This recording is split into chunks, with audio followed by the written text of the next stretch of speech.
Welcome to Hoops and Headspace, the podcast where sports and mental health intersect. I am your host, Jada Rich, and today we're going to talk about something very important, the perception of mental health in basketball culture. So we're going to discuss three things. We'll discuss the stigma of mental health in basketball. We'll discuss some important stories from athletes, and we'll discuss what's being done to break the silence. As we go through this podcast episode, I would like you to think about what it would take for basketball culture to embrace mental health openly.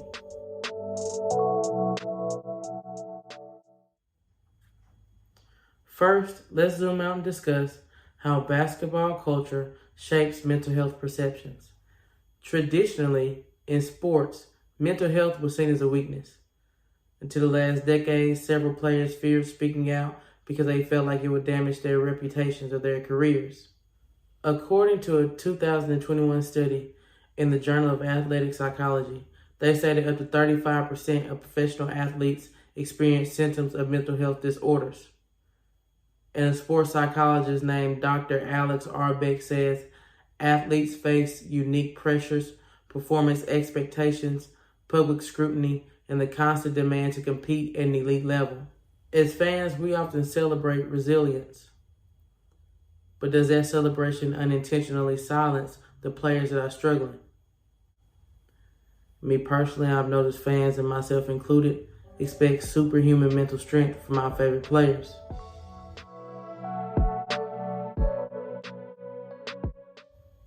So when I say as fans, we celebrate resilience, that leads me to ask, is resilience about never showing weakness, or does strength come from openness?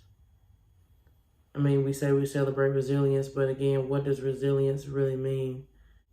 Me personally, I've seen several athletes that I think, in my opinion, showed resilience both ways, you know what I mean?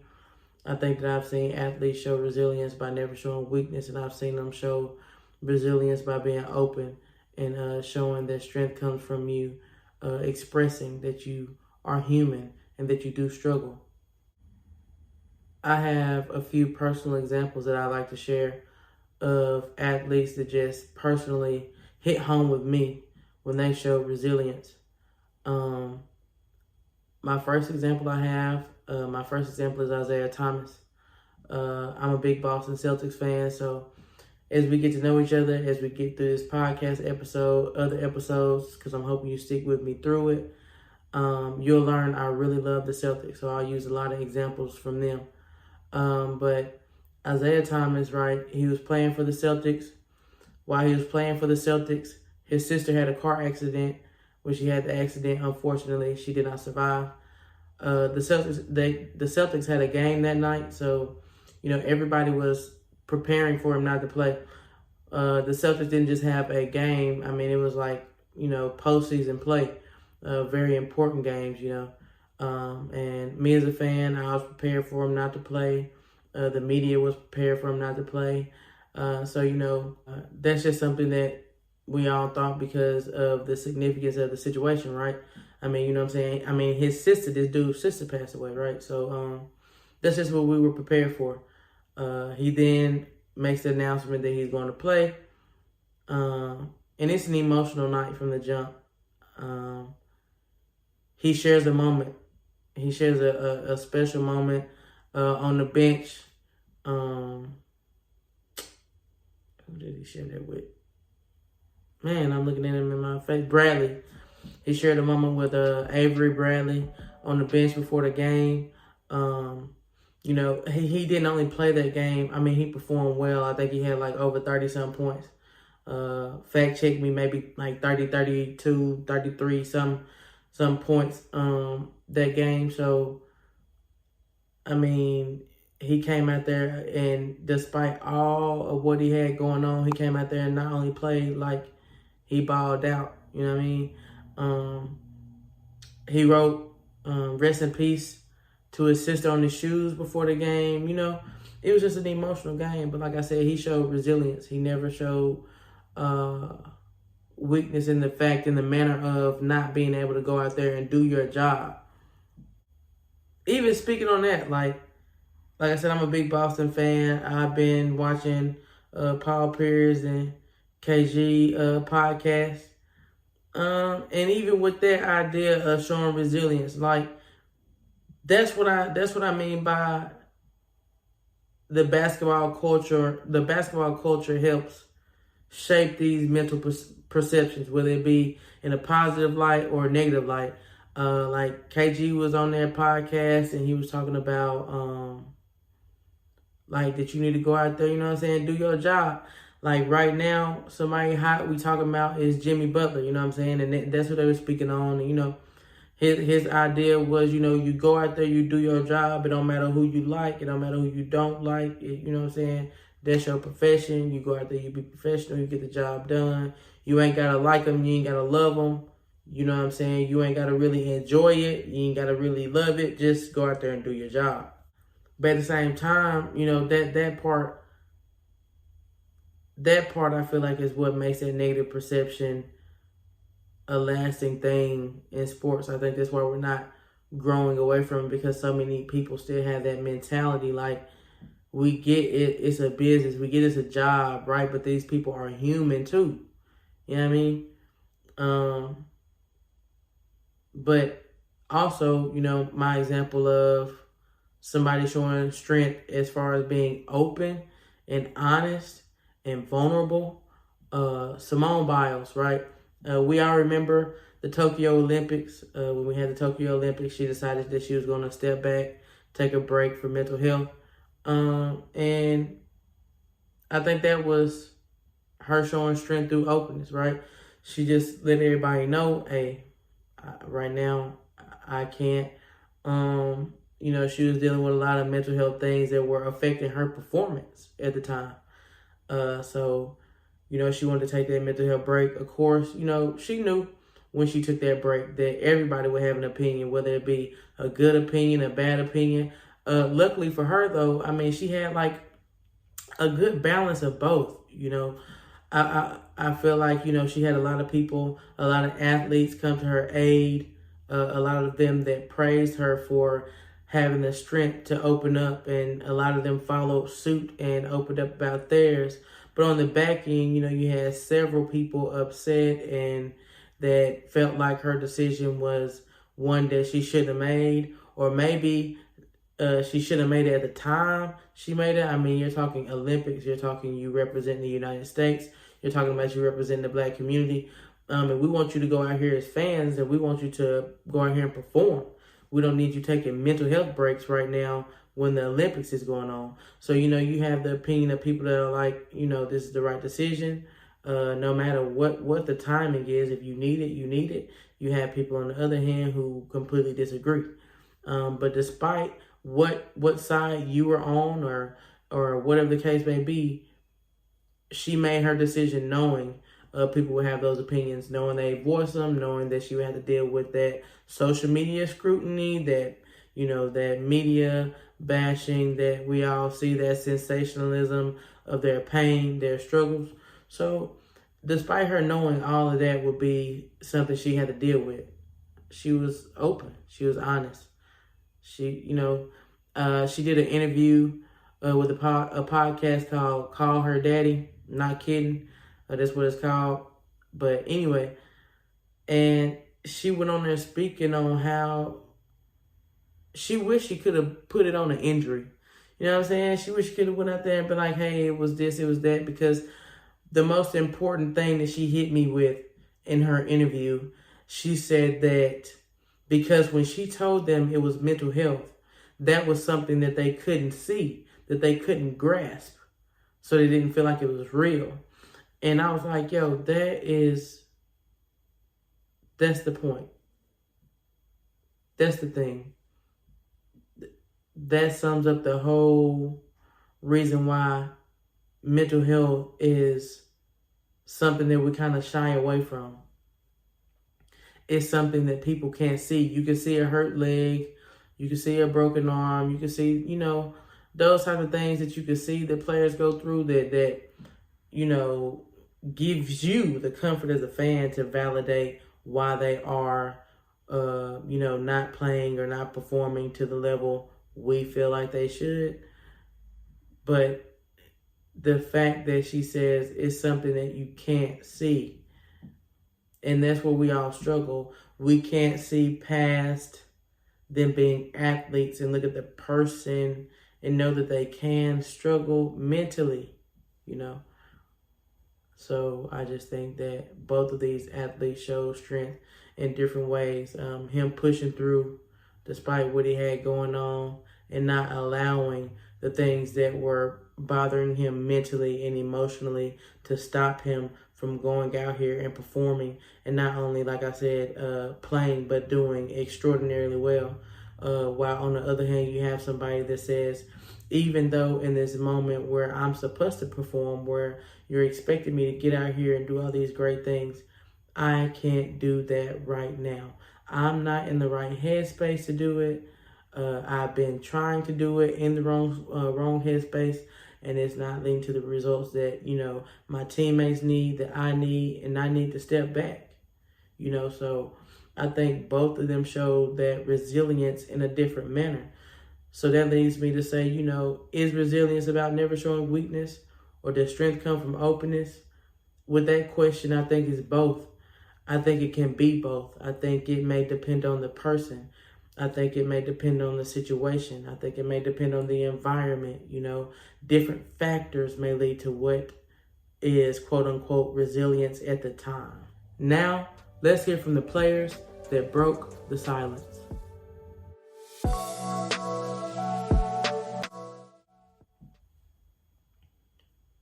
So to truly understand mental health perceptions in the basketball culture, we gotta hear from the athletes in the basketball culture, right?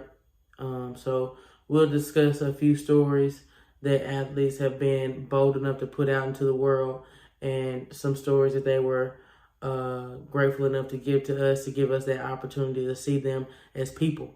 So in 2018, Kevin Love did an essay with the Players Tribune, and he spoke on his panic attacks.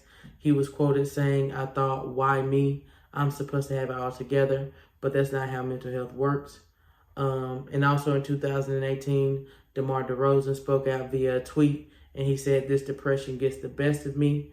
And also on Inside the NBA in 2022, Shaquille O'Neal and Charles Barkley both discussed their emotional toll of losing loved ones.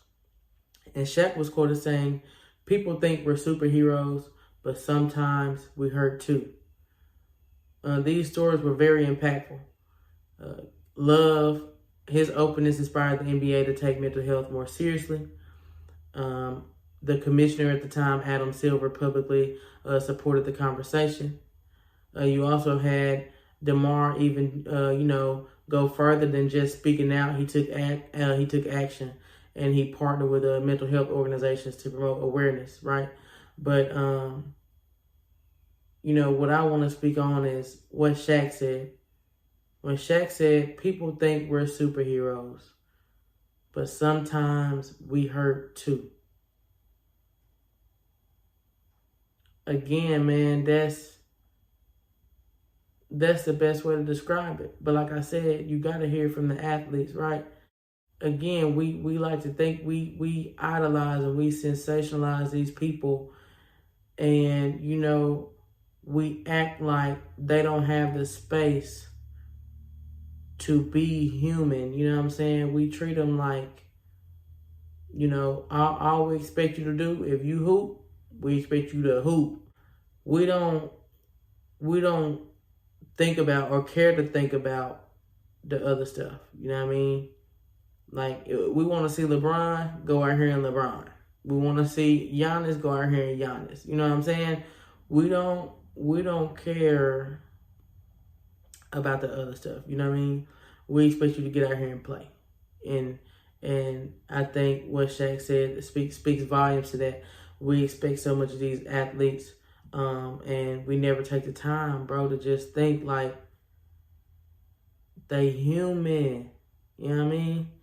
They hurt just like we do. They go through things just like we do, So these players had some impactful stories. And I'd like to take a second to speak on an athlete story that impacted me personally. I'll say that over time, educating myself as a fan and trying to change my viewpoint and trying to see these athletes as more than just athletes, see them as people. This story just kind of stuck with me more. But Carmelo Anthony, he spoke on mental health in the way of basketball first being a escape from mental problems to basketball becoming the top thing that's taking a mental toll on you, because at some point in your career, if you keep playing, it stops being an outlet and it starts becoming a stressor when you add in all the stuff that takes away from it being just basketball. I mean, because you got to think, like, when you're a kid, you just hooping, right? Like, you just outside, you hooping, you loving the sport. Ain't no rules, ain't no regulations. It's just hooping. You know what I mean? Then as you get a little older, it starts to get more organized. You got, you got coaches, you got teammates, you got classwork. You know what I'm saying? It become more than just you just hooping. It's a lot of stuff you got to do now to, just hoop. You move on forward. If you play college, that amplifies it. That amps it up. Now with NILs and stuff, that these athletes are getting, that amps it up. You know what I'm saying? So you got all this stuff that ends up stacking onto the sport that was your release that causes it not to be that anymore. And him speaking on that spoke volumes to me. Then the fact that he's been able to just change and grow himself, like, I that resonated with me. You know what I'm saying? The fact that to go from probably having like that older mindset, you know what I'm saying? Like that mindset KG has about just going out there to play, it's a business, it's your job mindset. Again, not to knock it or nothing, just to say that, for him to go from that mindset and apply himself to gain that knowledge to change it, I resonate with that too, because I had to do the same thing. And then not only to change himself, but to go on to write a memoir and discuss his mental health struggles throughout his career. Again, that speaks volumes to me. The whole point of me coming to do this podcast is to do the same. Like, you know what I'm saying? Take the stuff that I'm learning and that I'm applying to myself and be able to give that to other fans. And hopefully, again, that can allow us to bridge that gap. Why is mental health still a taboo topic in basketball?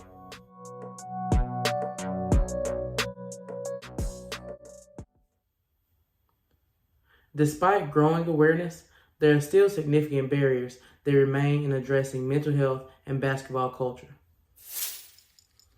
So there is this unwritten rule to man up or woman up, and vulnerability is seen as a weakness.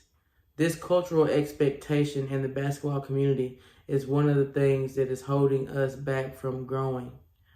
And I'll say that as a player, I was taught that philosophy. I was always taught to woman up. I was always taught to leave things at the door, leave that stuff, all that personal stuff off the court. I was taught that, you push through sickness, you push through. There's a difference between injured and hurt, So there are a lot of things that we're supposed to do as athletes that require us to quote unquote woman up or man up. But at the same time, right, with that being the philosophy, is there room for vulnerability?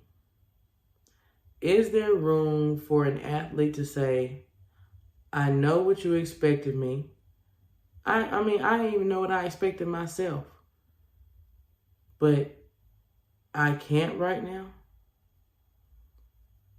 Why is there not room for both, right? We discussed earlier, we gave examples of how you can be resilient by never showing weakness and how you can also show it by being open. So why is it that both of these philosophies aren't being taught, right?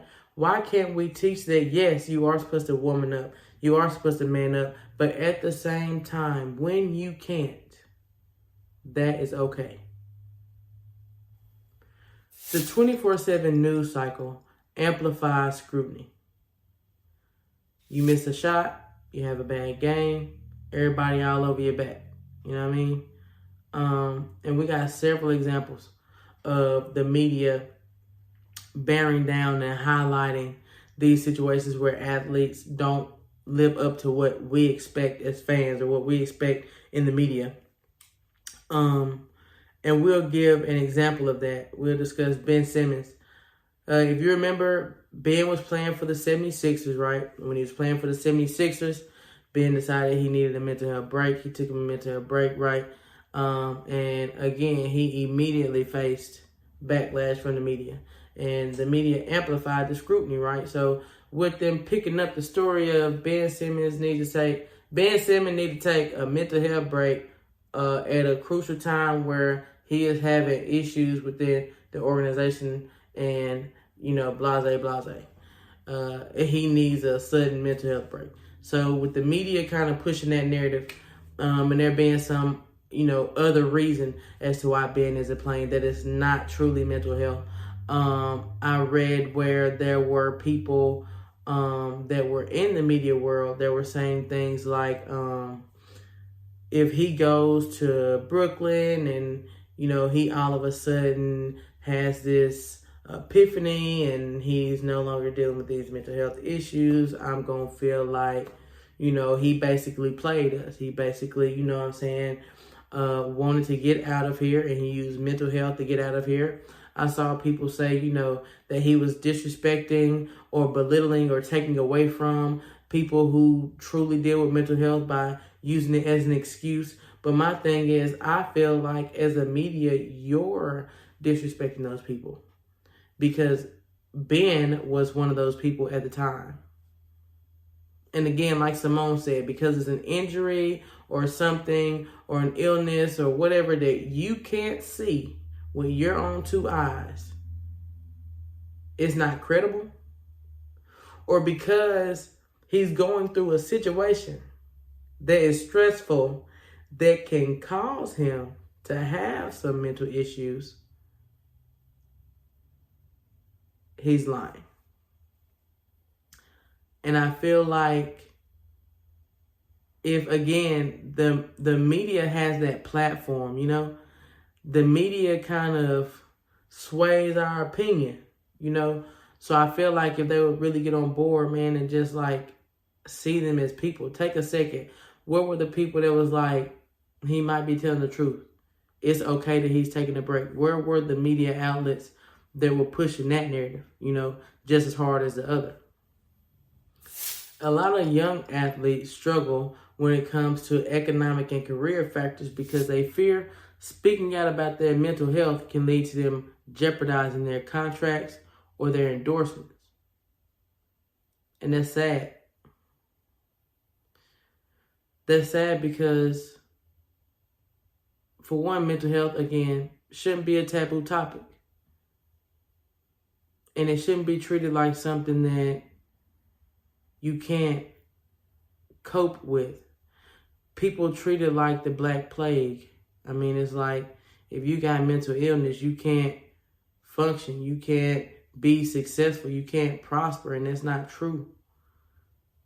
In all honesty, we need to have more conversations because people need that roadmap for the people who struggle with mental health, but still have the ability to cope enough and figure things out to a point where they can still be successful, still grow in life, still get the things they want.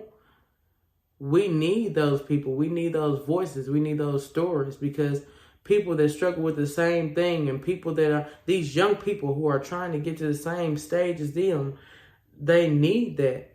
And imagine being a young athlete. You are, even when you get to high school, if you're one of those ones, that the media is going to fixate on, that has the potential to become one of those ones that hit the league, right at that moment, you're beginning to deal with those pressures, those stressors that can take a toll on you mentally.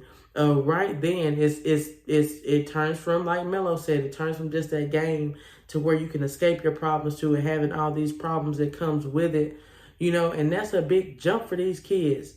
And for them to be dealing with that mentally, and for you to say that you need to bottle that in as because that's bad for your PR, things like that, that has to be hard. And my thing is, why can't we speak out about these things as athletes and that be okay, and we not have to fear losing this or losing that? Why are businesses not jumping at the opportunity to partner with athletes that are open and vulnerable and showing that resilience in a different manner? It shouldn't be something that makes you unmarketable. So what's being done to change the game?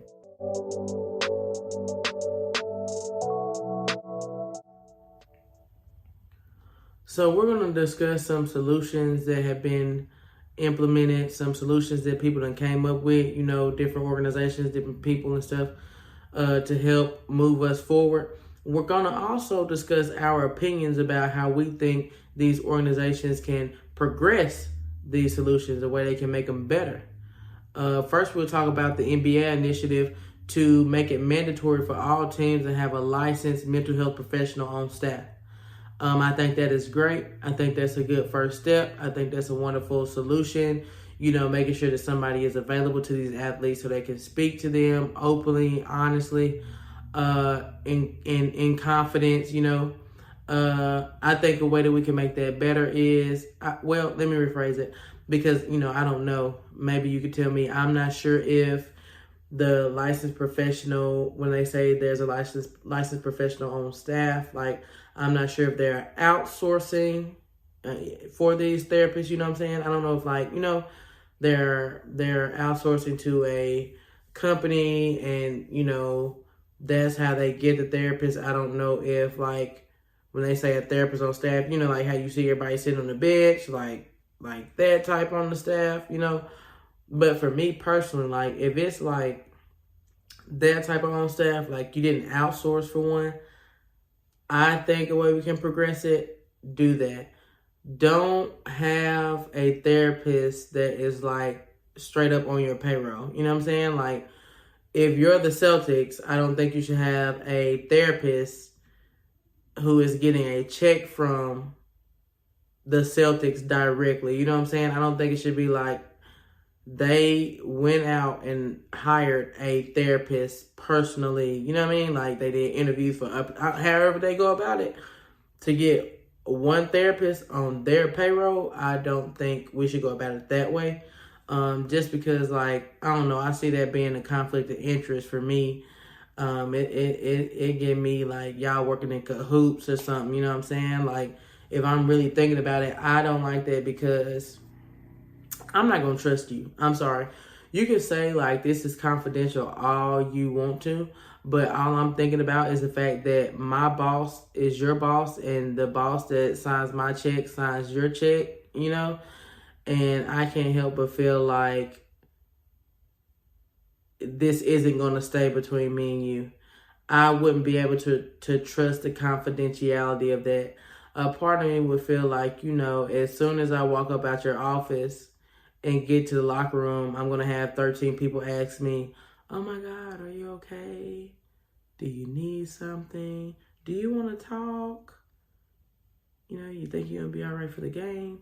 I don't want to run into that because I done went to this therapist that got the same, boss as me, whose job is to, monitor my mental health to make sure that I'm, that my fullest capabilities for them. I don't know about that. But like I said, if they are outsourcing, boom, you already cool with me. It's great how it is. You outsourcing, you're not, straight connected, line of mess. I mean, if it's that way, I don't want that. but if you're doing what I suggested already, I think it's amazing and it doesn't need any tweaks. Another thing, we got a lot of grassroots efforts from organizations like Athletes for Hope or Project Semicolon that partner with basketball players to raise awareness. Again, I think that's a great solution. We need those athletes to partner with those organizations. We need to give those organizations the platform they need to get their information out to the people. All of that great stuff. A way we could progress it, I feel like, it shouldn't just be the players. The players shouldn't be the only people that partner with these organizations. I feel like the league should partner with these organizations. If mental health is that important and we're starting to push these initiatives throughout the league, it would be great to partner with these companies and these organizations so that we can get the true spectrum of what is needed within the community, right? To bridge that gap, I need to partner with the organizations that are experts on what I'm trying to do, right? So I feel like the NBA should do that. Do y'all remember the NBA Cares commercials? You know what I mean? That's what I want. I want the same way you pushed NBA Cares, that's what I want you to do with these mental health organizations. I want the league to partner with these organizations and push mental health just like they did that. Because I remember that NBA Cares commercial might as well have been the Nickelodeon Go Out and Play commercial. It's all you saw. NBA Cares, NBA Cares, NBA Cares in Africa, NBA Cares in Europe, NBA Cares in Asia, Australia, it don't matter. The NBA care about all of us, but care about the ones that have mental health issues too. And partner with these organizations and be just as vocal about that as you do other things that you wanna put out there.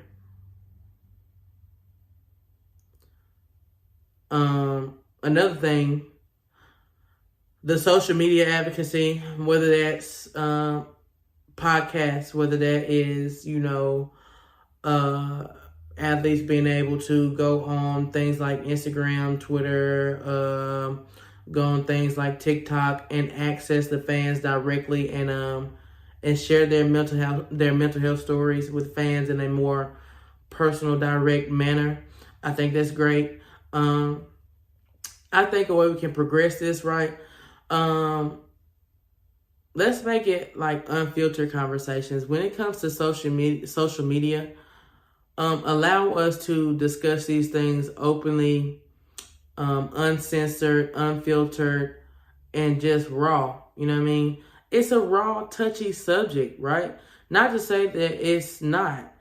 And I think that's part of our problem too. If it's a like raw, touchy subject, we just don't touch it.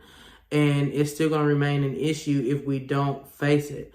So, for example, there are words within the mental health community or within that conversation that we, may need to use or may need to say that we can't say because it would get us, banned or reported or whatever. I personally disagree with that. I think that's where we need to progress, right? Why treat these words like cuss words? Why are we bleeping them out like they are something just so horrible?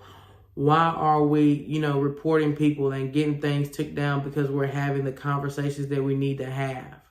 Now, I'm not saying that social media should be unfiltered in a manner of where, it can be abused. Like, I get it. I get that, to do what I'm asking or to do what I think is a good solution, everything's going to have its pros and cons, Of course, there may be people that go out there and try and abuse it, but at the same time, like, on the opposite end, like, we need it. We need to be able to have those conversations, like, and truly resonate with each other. Athlete to fan, like, really feel it, really get to the nitty gritty, you know what I mean?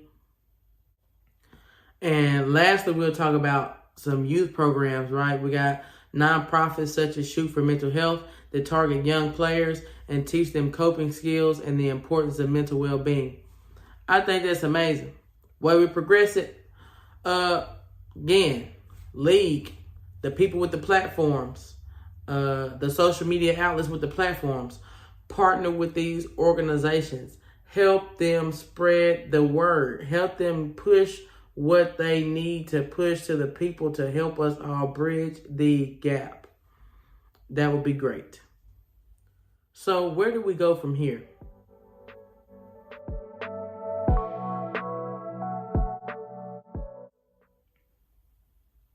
Breaking the stigma around mental health in basketball culture is more than a conversation. It takes action. So we'll discuss some actions we can take to break that stigma. Normalize therapy and self-care as essential components of athletic performance. Me personally, like when I first started coaching, as a high school coach, right, I attempted to make the guys do yoga and meditation, right? Before we practice, some days we would just sit, meditate. You know what I mean?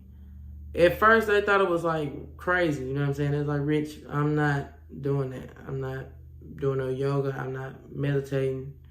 You know what I'm saying? That's not my cup of tea. But as we started doing it, you know what I'm saying? You have a few of them ask, like, you feel me? We're going to do that again? Just because, they really felt that release,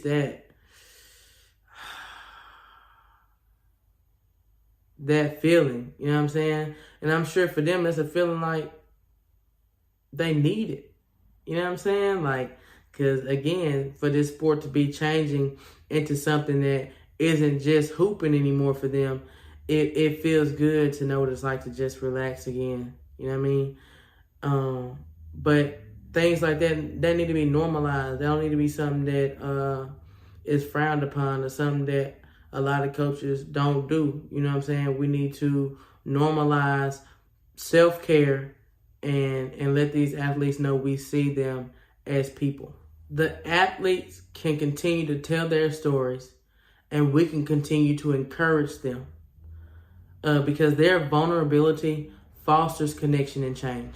Don't take their stories and try and water them down in the media. Don't take their stories and say, oh, it's not about mental health. It's about this. It's about that. They're not really struggling with that. Or, all those negative narratives that we push about it.